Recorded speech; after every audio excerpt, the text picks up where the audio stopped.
Jorge Sigal y Santiago Kovadlov, dos ensayistas, dos amigos de la vida, 60 minutos y todos los temas del mundo para conversar. Café La República, el placer de una charla de domingo. Vermut, política, filosofía, poesía y lo que venga. Café La República, un lugar para encontrarse. Por la 1110, la radio pública de Buenos Aires. Muy bien, acá estamos en vivo y en directo desde el barrio de Palermo, donde cambiamos un poquito el mobiliario, nos sentamos, nos acomodamos, nos pedimos un cafecito y empezamos a charlar, a poner el foco en algunos de los temas que estuvieron durante la primera hora de este programa, alguna de las observaciones que siempre hace Santiago Kovadlov, y luego seguramente la propuesta que nos traerá Santiago para que desarrollemos a lo largo de esta hora, de las 14 horas que estaremos haciendo pie. Claro que sí, Jorge, claro que sí. Y yo te diría que encuentro, en primer lugar, una correspondencia muy interesante entre uno de los aspectos de tu editorial. Dejo después las consideraciones directas sobre tu reflexión sobre Edgar Morin, a quien tanto debemos, para poner el acento en la necesidad de no quedar atrapados, son palabras tuyas, en el pantano de lo insustancial. Nuestros entrevistados de hoy, tanto Agustín Salvia como Mariano Pensotti, son dos personas que atestiguan lo que es este don, esta capacidad y esta convicción de no inscribir la percepción de la realidad en el convencionalismo del prejuicio, en planteos verdaderamente anodinos desde el punto de vista interpretativo, sino empeñarse en ir un poco más allá de lo que el sentido incomún, el convencionalismo suele muchas veces exigir. Agustín Salvia, sociólogo,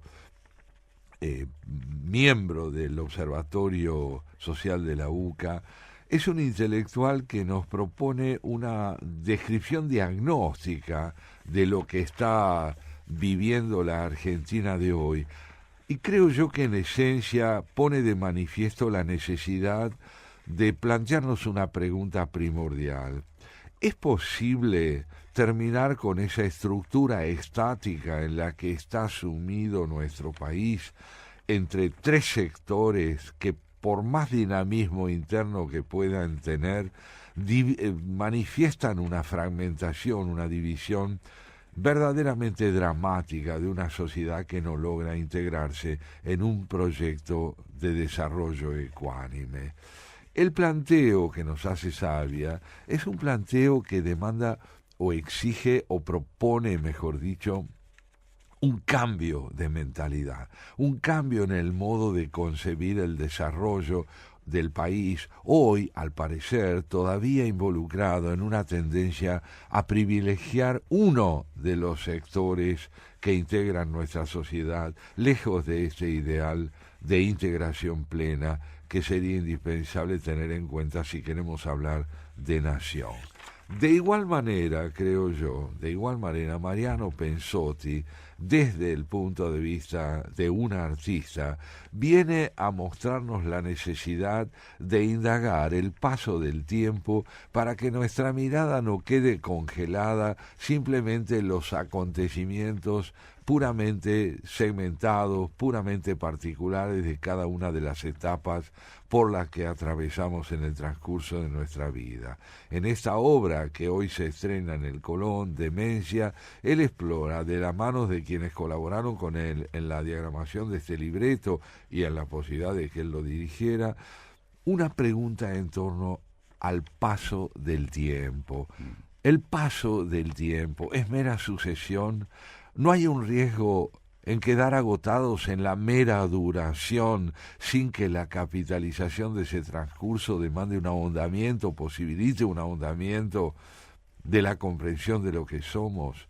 Dos hombres en suma, Agustín Salvia y Mariano Pensotti, que se aproximan, me parece a mí, a una de las exigencias implícitas en tu editorial de hoy. No quedar atrapados en el pantano de lo insustancial, de lo convencional y en última instancia de la resignación. Pero el núcleo central de tu planteo fue la meditación del significado posible de un pensador que al cabo de 104 años de vida ingresa al terreno, no vamos a decir de la eternidad, sino de la perdurabilidad de la necesidad de preguntar. Edgar Morin, de él hablaremos enseguida. Qué bueno, como siempre el resumen que hace Santiago sobre la primera parte del programa le pone el foco a los temas centrales, y yo coincido plenamente. Me parece que lo que me queda de la conversación con Agustín Salvia, Santiago, Ajá. es, Agustín Salvia dice, esto es lo que pasa, esta es la radiografía de lo que pasa.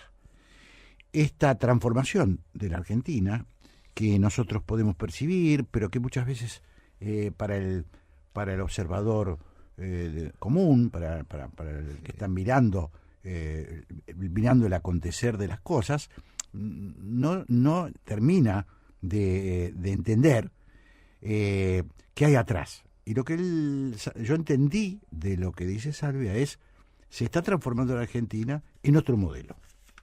Eso es lo que representa Milei. ¿Qué dice Salvia? Dice, el cambio de modelo era inevitable, porque veníamos de un desfasaje que lo introduce el populismo. El populismo le hace mucho daño a la prolongación de un modelo que estaba agotado, que no tiene que ver con lo que está pasando en el mundo. Uno puede discutir este modelo, pero lo que no puede discutir es que el otro había quedado retrasado y que no había cómo sostenerlo. A tal punto es así que él insistió en decirnos que el mileísmo representa un nuevo punto de partida y no necesariamente un punto de llegada en relación al porvenir. Exactamente, sí. Bueno, es inquietante lo que dice Salvia, y yo me pregunto, Santiago, estaba pensando mientras hablaba Salvia, lo que falta, y es una oposición que entienda lo que Salvia entiende, una oposición que diga, bueno, este es el tema que hay que discutir. No puede construirse una oposición que sea, mirá, yo lo que te propongo es que volvamos atrás, porque si te propongo volver atrás, lo de atrás ya lo conocemos. Claro. Es decir, sería fundamental que el realismo de la oposición, que se constituya como oposición, sea sobre la base de ¿estamos de acuerdo o no estamos de acuerdo con el tipo de transformación que se está haciendo? Pero transformación hay que hacer. Sí, yo tomo esto que decís como el punto medular que puede definir la consistencia de una propuesta alternativa a la del mileísmo. Claro. Este es el punto, porque entrar a discutir si volvemos o no a lo que ya teníamos es no estar dispuesto a entender ni el daño que se produjo, ni las limitaciones de lo que se está haciendo en este momento.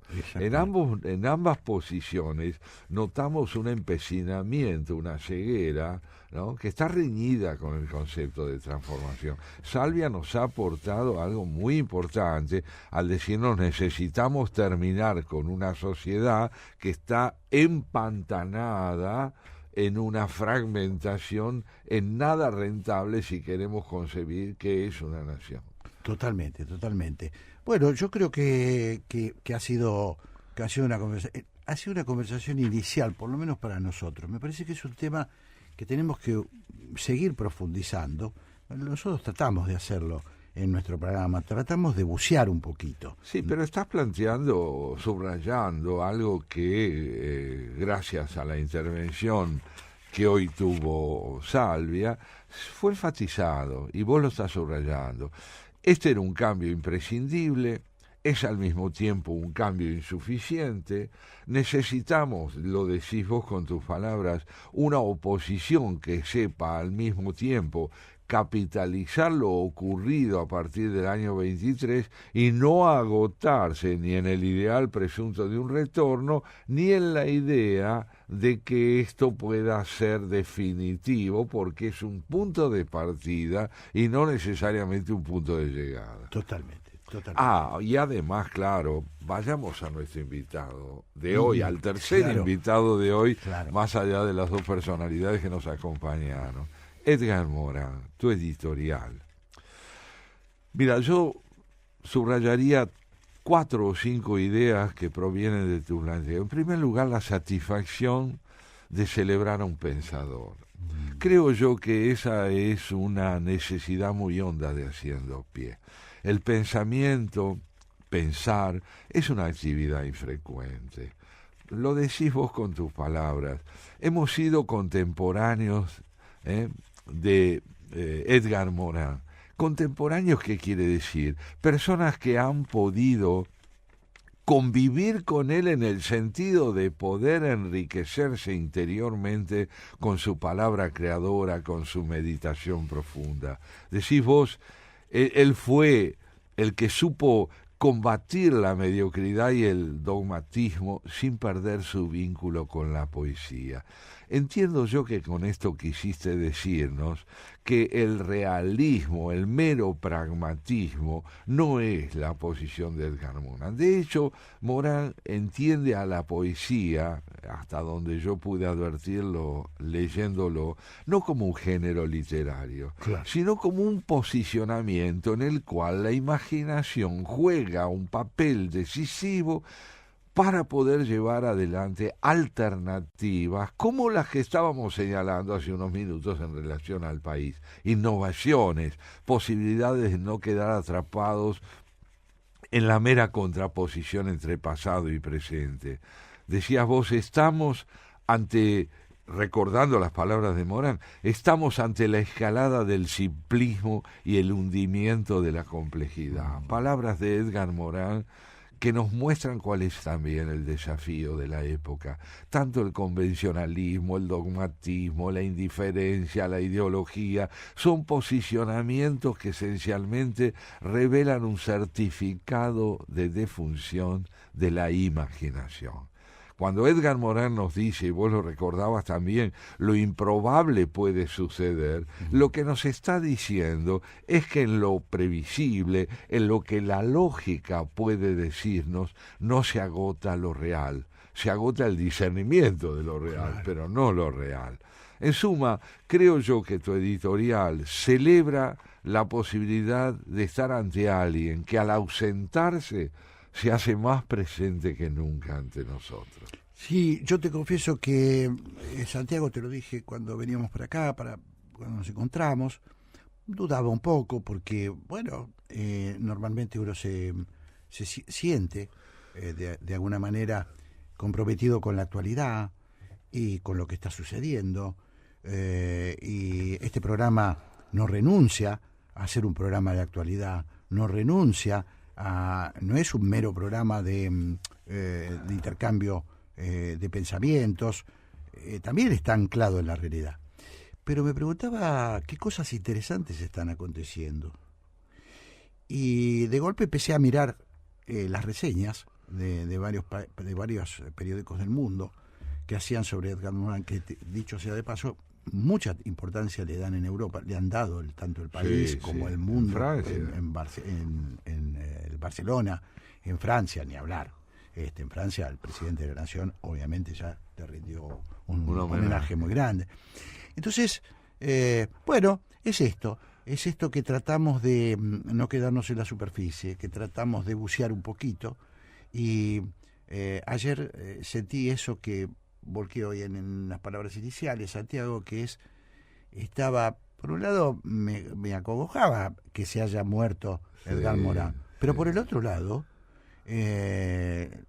tuvimos la suerte de disfrutarlo, 104 años. Claro, con una obra prodigiosa que seguramente muchos de nuestros y lucidez oyentes hasta el final. Sí, Lucidez sí, hasta el final. Yo tuve la fortuna de conocerlo cuando visitó nuestro país, Sí. y realmente me encontré con un hombre que era pura vitalidad, pura vivacidad, siendo ya él un hombre grande, porque imagínate que Edgar Morán tuvo, digámoslo casi humorísticamente, Sí. muchos años para ser viejo. Claro. Fue viejo durante muchos Es años impresionante. en términos cronológicos. Ahora, vos te sentabas con él a conversar y él hablaba el español bastante bien y quería hablar en español, no quería hablar en francés. Yo recuerdo, Santiago, una entrevista de ese celebrado programa francés. Sí. Bueno, ahora no La apóstrofe. exactamente. La apóstrofe. El apóstrofe. Durante la pandemia, 101. Sí. Bueno, no me acuerdo. O estaba por cumplir 100. En fin, era un hombre. Y pareció un muchacho, ¿no? Sí.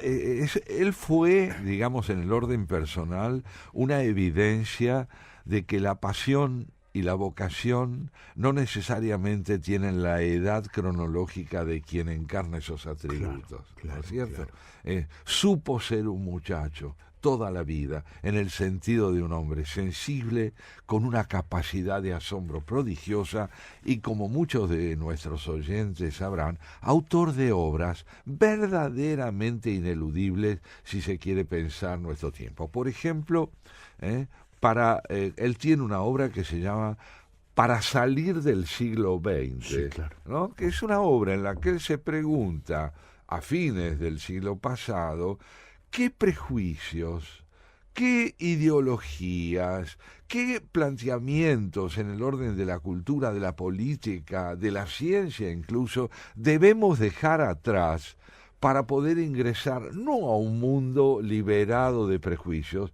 sino, fíjate vos lo que él dice, a la posibilidad de tener nuevos mitos en lugar de los mitos pasados. Porque él entiende que toda cultura se estructura en torno a mitos, es decir, a modos de leer su experiencia que no necesariamente están liberados del error, pero sí implican la posibilidad de apuntar en una nueva dirección que aquella a la que nos llevaba el pasado. Y vamos con los mensajes que nos quedaron pendientes. Bueno, uno de los oyentes dice, qué hermosa Tita, haciendo referencia a Tita Merelo, que la habíamos escuchado en Niño Bien. Dice, gran creadora de conciencia, sobre todo en las mujeres, respecto al cuidado de su salud. Otro de los oyentes, quiero felicitar a Jorge Sigal por sus editoriales imperdibles, siempre tan inteligentes y lúcidas. Esto lo dice Mónica de Recoleta. Y también se suma María del Pilar. Buenos días, señores, Sigal, Kovadlov, Mónica, equipo. Solo les escribo para saludarlos y hacerles visible mi presencia. Hoy no puedo explayarme mucho, lo haré otro día, quizás para seguir narrándoles sobre mis adorados nietos. Como siempre, muchas gracias y buen domingo, María de Pilar, también presente. Felicitaciones, buen día, gente. Arturo de Recoleta, gran alegría el regreso de Santiago. Bienvenido, Santiago, otro de los oyentes. Ayer compré el libro Temas de Siempre, bellísimo, dice Pablo de San Cristóbal. Muchas gracias. Bueno, muchísimas gracias a los oyentes. Sí. Mucha amorosidad, mucho intercambio, nos gusta. Nos encanta. Es cierto, lo decís muy bien, esta posibilidad de que nuestro programa sea, digamos así, adueñado por nuestros oyentes, que se apropien de lo que decimos como algo propio, es tal vez nuestro logro más grande. Totalmente. Bueno, y siguiendo con lo que veníamos conversando, Sí. el pensamiento de Edgar Morán, ese hombre que estuvo al borde de la inmortalidad, porque Borges solía decir, recuerdo, que cuando su madre fallece a los 99 años, Sí, estuvo a salvo, dice su mamá, de la eternidad. claro. Bueno, Edgar Morán se atrevió a pasar los 100, pero lo que estamos rescatando esencialmente es la vitalidad invicta que mantuvo su pensamiento hasta el final de su vida. Él fue, como lo sabemos, creador de un concepto, Jorge, que los dos valoramos mucho, la noción de pensamiento complejo. Tal cual. ¿Qué quería decir él con esto? Él quería decir con la noción de pensamiento complejo que vivimos en una época en que el abordaje más apropiado de los hechos no debe ser el de una especialidad aislada. No se trata solo de hablar desde la perspectiva de la sociología, de la perspectiva aislada de la economía, de la filosofía o de la geografía. Él nos propone un pensamiento orquestal, invita a quienes son expresión de distintas posturas desde el punto de vista de las disciplinas que los representan, a que se integren en un diálogo para hacer de la realidad la materia de un abordaje multívoco, plural, abierto. Y una de las insistencias más grandes del pensamiento de Morán en ese sentido es que de este modo se neutraliza la ilusión de que desde una sola perspectiva se puede comprender el mundo. Claro. Interesantísimo, ¿no? Y muy acorde con la comprensión de las, yo diría, consecuencias trágicas que siembra la ideología en la comprensión de la realidad. Lo dice Morán, que fue en su juventud y se enamoró de la Revolución de Octubre, fue comunista. Así y es. luego supo revisar sus posiciones, supo y se convirtió en un antidogmático muy consagrado, ¿no es cierto? A tal Muy punto. Por escuchado. eso cuando en tu editorial vos decís que Morán fue el que supo pensar, Sí, claro. nos estamos acercando a una idea que me parece fecunda, incitante, conmovedora en última instancia, que es que pensar significa volver a interrogar.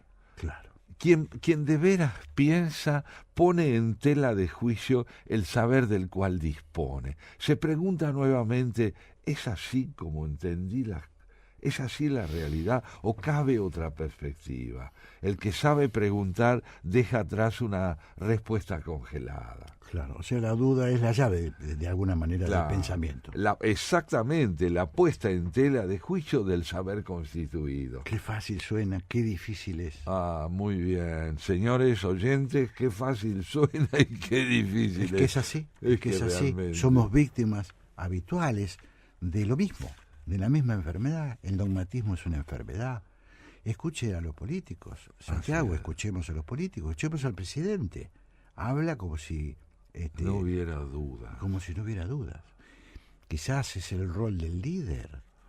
Yo no, Sí, pero no sé si es así. Me da la Vos sabés impresión que yo no. tengo la impresión de que las figuras que tienen estatura de estadistas toleran interrogarse acerca de su propia acción sin abandonar sus convicciones. Claro.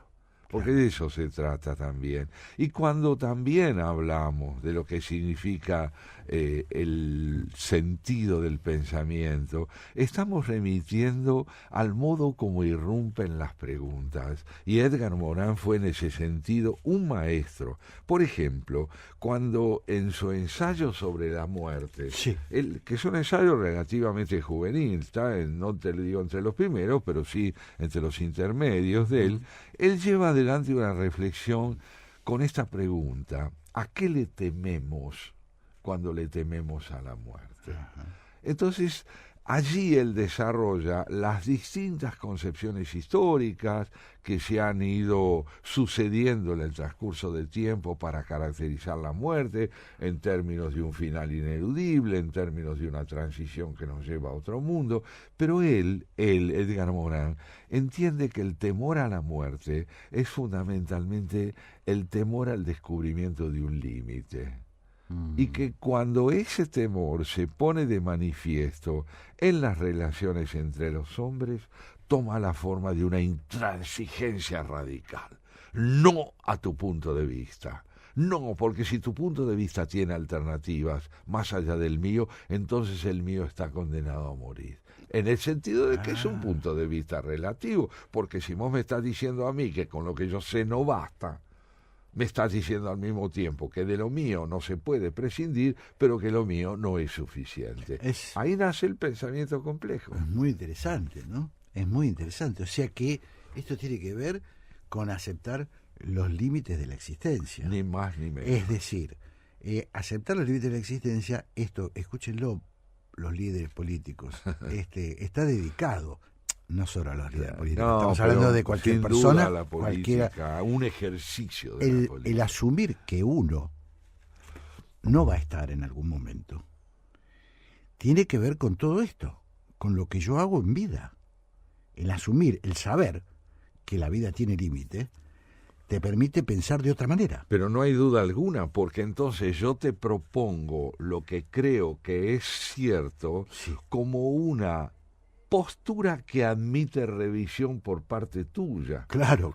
En consecuencia estoy aceptando al prójimo, y esta es la ética del auténtico saber que Morin defiende. La ética del saber consiste en reivindicar la defensa de mis ideas abierto a la posibilidad de no tener un saber suficiente. Estoy pensando, Santiago, te lo traslado, si esto es posible en los liderazgos, ¿no? Si esa sensación de eternidad que suelen tener los líderes, esa sensación, o por lo menos de no pensar suficientemente que un día no van a estar, no me refiero solo en este mundo, Sí. no, me refiero en la posición en que están. En el ejercicio Hay un de momento, su posición. siempre recuerdo una frase que me quedó, que me impactó en su momento, de un andinista, yo te la he contado, Sí. que decía, en el andinismo, en los que escalan montañas, tienen que pensar en el camino de vuelta, porque arriba no se puede vivir. Y esto él lo trasladaba a los líderes Sí, políticos. sí, Arriba muy no bien. se puede vivir. No. Bueno, Eh, pero tu pregunta, Jorge, acerca de si los políticos pueden aceptar un modo de pensar sus puntos de vista de esa manera, yo te diría que estás tocando uno de los ejes para mí fundamentales de la relación entre el político y el pensador. Porque tal vez no es el político el que pueda obrar así por iniciativa propia. Podría en cambio hacerlo si es capaz de escuchar a quienes lo rodean y sin poner en tela de juicio la totalidad de lo que ese político dice, le vienen a decir, mire señor, hay otros. Y si usted es persuasivo en lugar de ser dogmático, si usted es capaz de escuchar e incorporar la alteridad a su propio discurso, es probable que tenga más capacidad de acercamiento a su prójimo que de lo contrario. Me hiciste acordar a otro francés, a Raymond Aron, que por sí. esta razón que vos estás diciendo, no aceptaba cargos públicos, porque se reservaba este rol, o me aceptan como intelectual, que ayuda a pensar a los líderes, o no cuente conmigo. Claro, porque no Es puedo- una decisión fundamental. Es más sencillo que la tome el intelectual que la tome el político. Que tiene el político, el líder. El líder. Dejemos de lado el Sí. político, el líder, que tiende a finalmente A la muchas veces- autosuficiencia. Claro. Tiende a la claro. autosuficiencia. Pero mira, entonces estamos, Sí. creo yo, haciendo un emplazamiento interesante acerca de lo que significa un gobierno en ese aspecto auténticamente democrático. Es aquel en el cual la noción de diálogo Sí. entre las partes constitutivas del poder, entre el consejero, por ejemplo, y el líder, se vuelve indispensable siempre que queramos infundirle a nuestra palabra aptitud para recibir al prójimo y capacidad de ser ejercida con convicción sin hacerlo con autoritarismo. No es fácil, pero es imprescindible.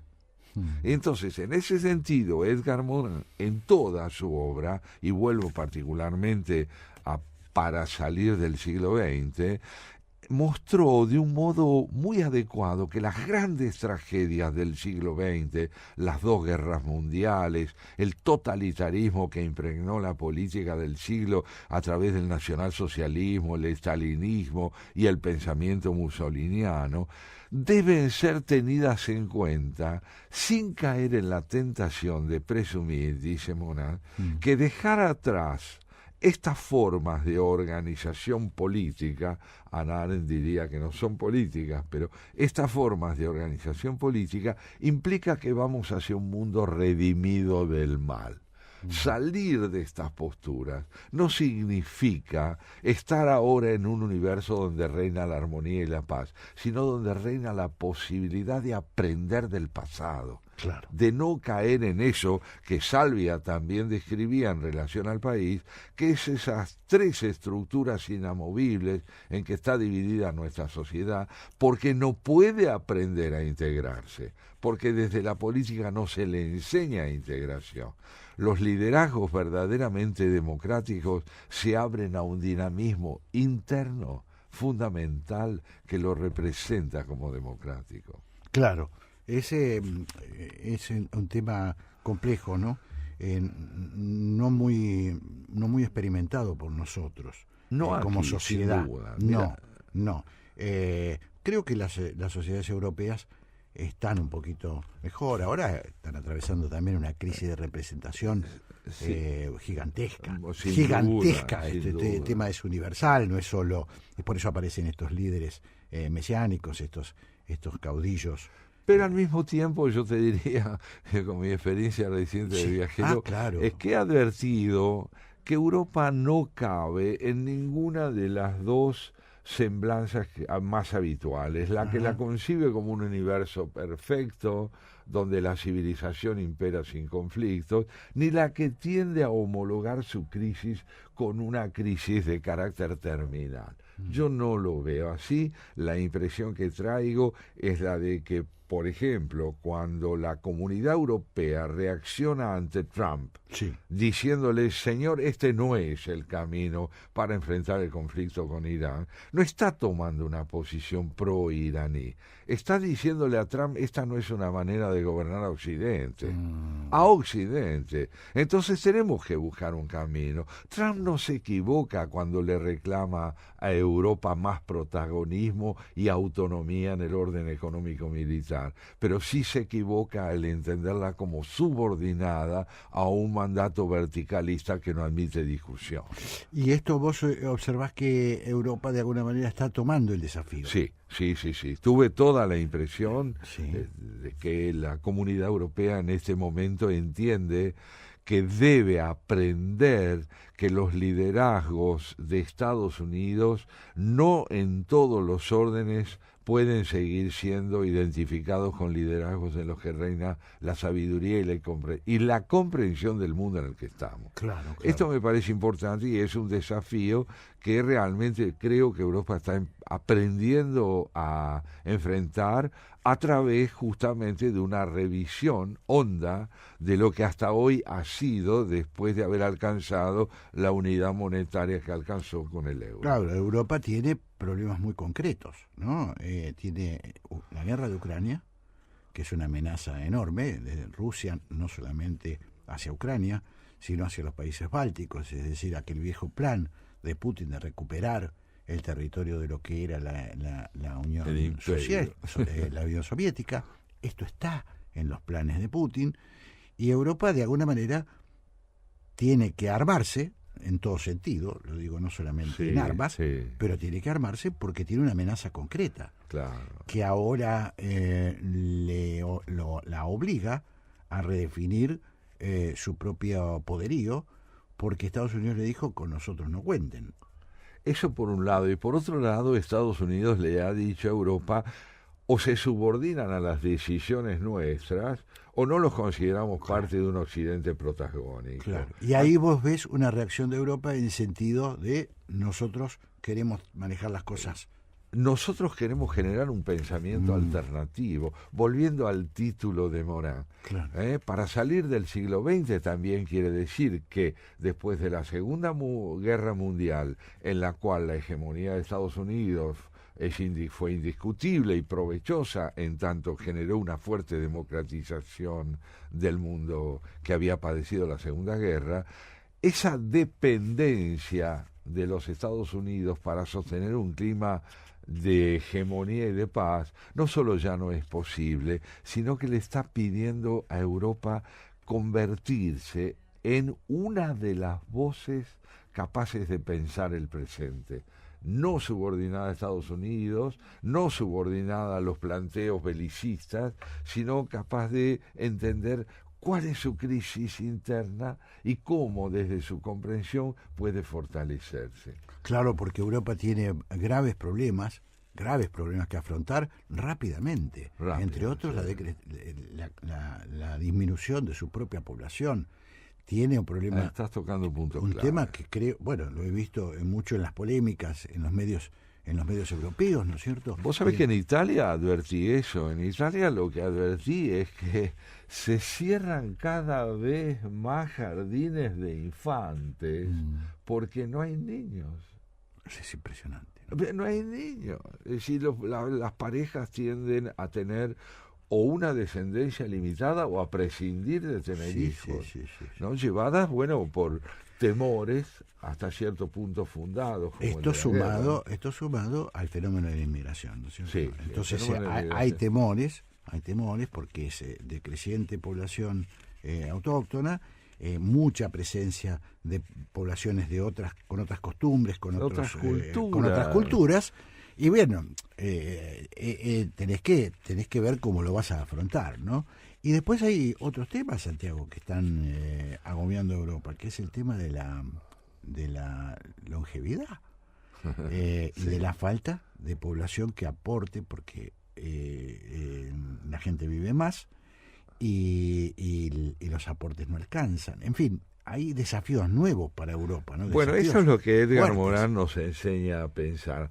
¿Cómo podemos hacer para discernir los nuevos desafíos? Claro. Para darnos cuenta cuáles son, no para seguir perpetuando como vigentes desafíos que acaso ya no son los de nuestro tiempo. Claro. Por ejemplo, cuando Salvia nos planteaba a nosotros en qué consiste el anacronismo del pensamiento de izquierda, de la izquierda formal o del populismo tradicional, él nos decía que está aferrada esa postura a ideas que, habiendo demostrado ya su fracaso en el orden de la gestión estatal, sin embargo se insiste en ella como si no hubiera habido fracaso. Claro. Y el reconocimiento del fracaso por parte de los europeos tiene que ver, lógicamente, con que, habiendo desarrollado una línea de integración fantástica en el orden económico con una moneda única, no lograron apaciguar con eso el auge de los nacionalismos.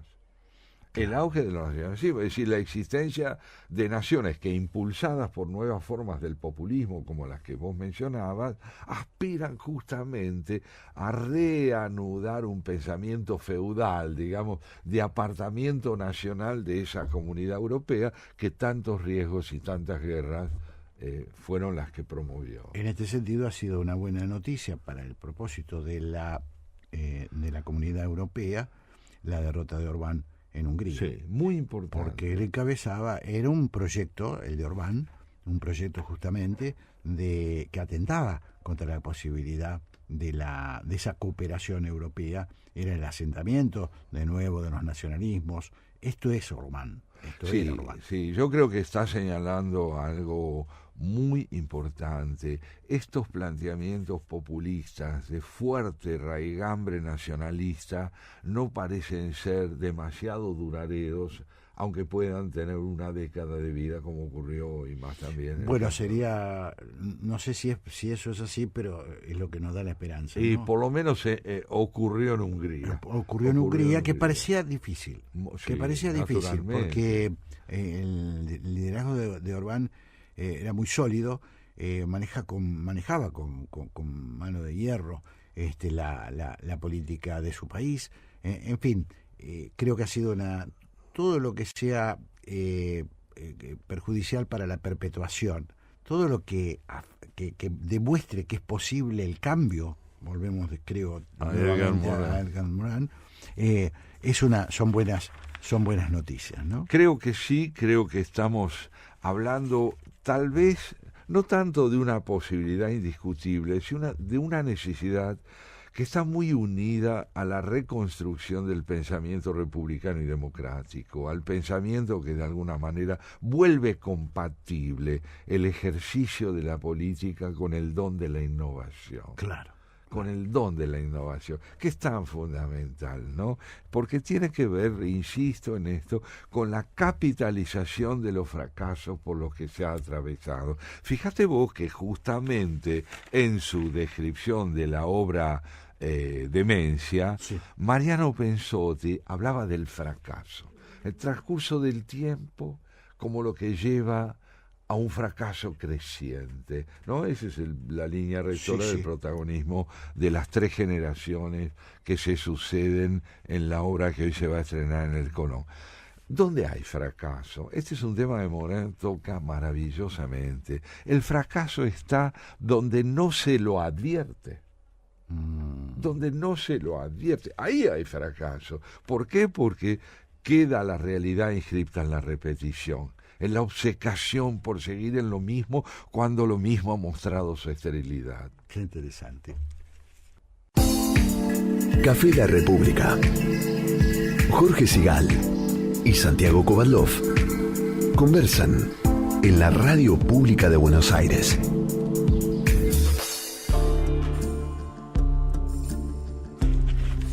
Muy bien, Santiago, estamos acá en los minutos finales ya de Haciendo Pie, conversando, digo esto para los que se van incorporando, partimos de Edgar Morin y tratamos de extender el pensamiento de este centenario que se nos fue 104 años, se nos fue el día de ayer, ¿no es cierto? Así O el es. día viernes. Sí, murió antes. Antes de ayer, el viernes, Sí, ¿verdad? sí. Muy destacado, sobre todo en los medios extranjeros. Acá va teniendo ahora, seguramente va a ir creciendo la repercusión de su muerte.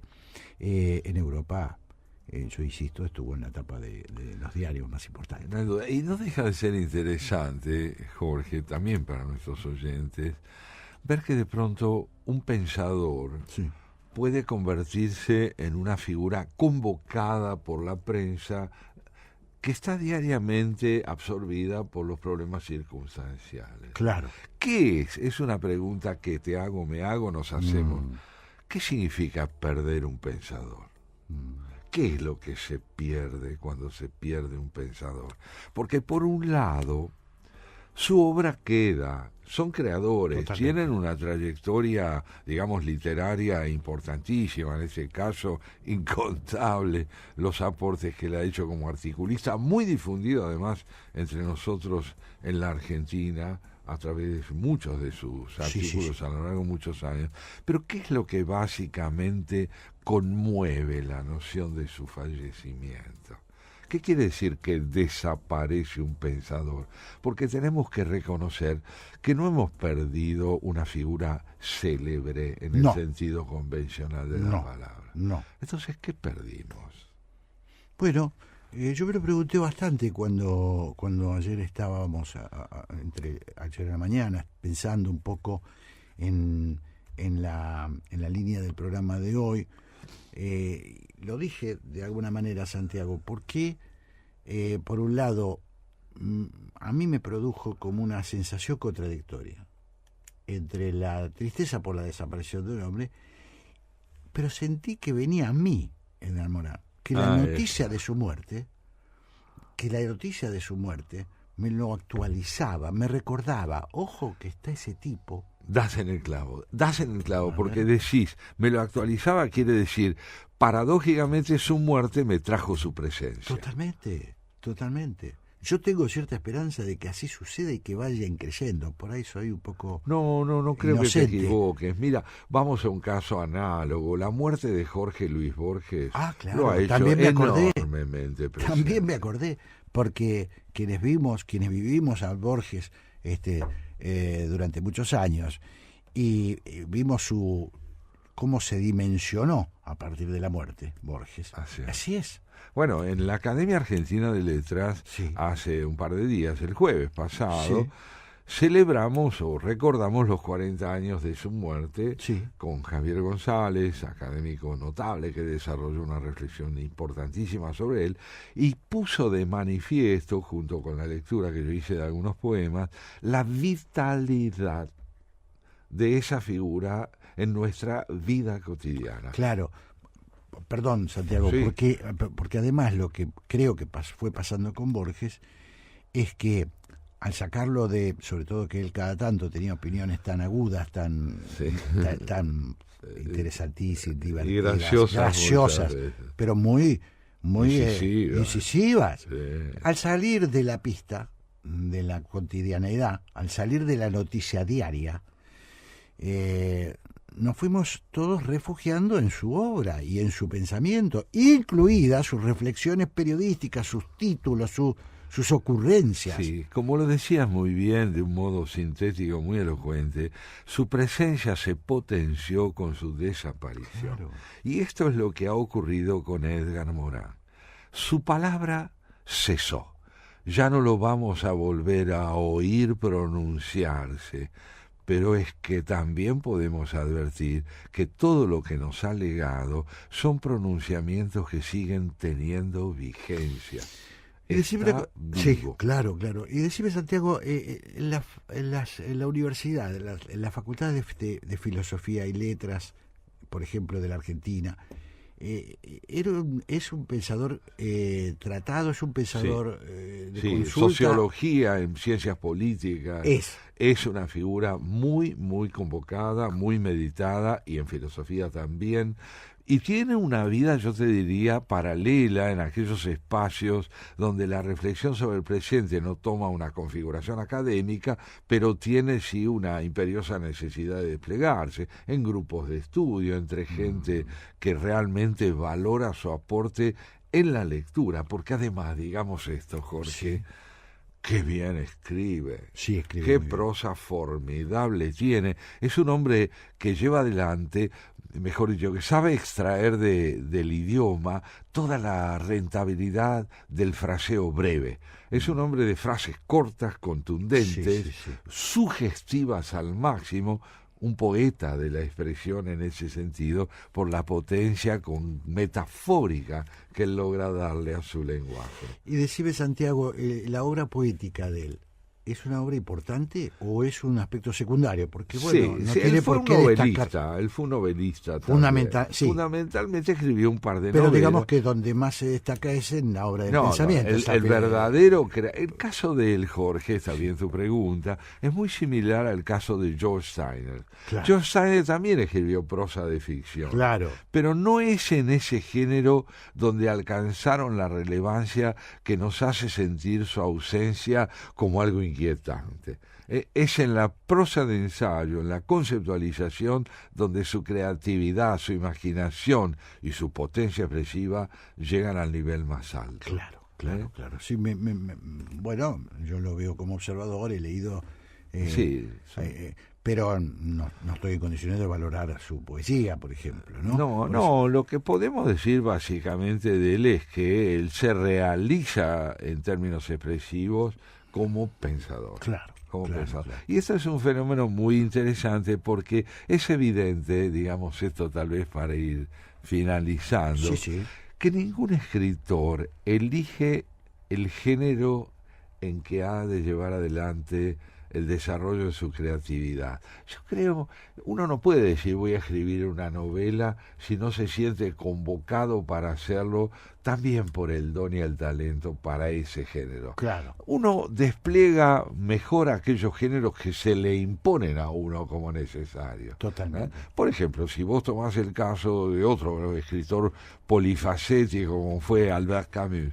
Camus fue un novelista, fue un cuentista, fue un ensayista, fue un dramaturgo. Claro. ¿No? Fue decir, es un hombre muy versátil, pero no en todos esos géneros tuvo el mismo nivel, yo diría, de protagonismo y de representatividad expresiva para nuestra sociedad. Muy bien, nos estamos despidiendo nosotros hasta el domingo que viene. Patricia, muchísimas gracias por acompañarnos, porque hoy no estuvo Mónica Ferreira y lo has hecho muy bien. Gracias, me voy con mucho pensamiento complejo, con muchas preguntas. Qué suerte. Con pocas certidumbres, haciendo pie. Muchísimas gracias, Patricia. Gracias, Santiago, a ustedes. Nos vemos el domingo que viene. Nos vemos el próximo domingo y será entonces hasta muy prontito.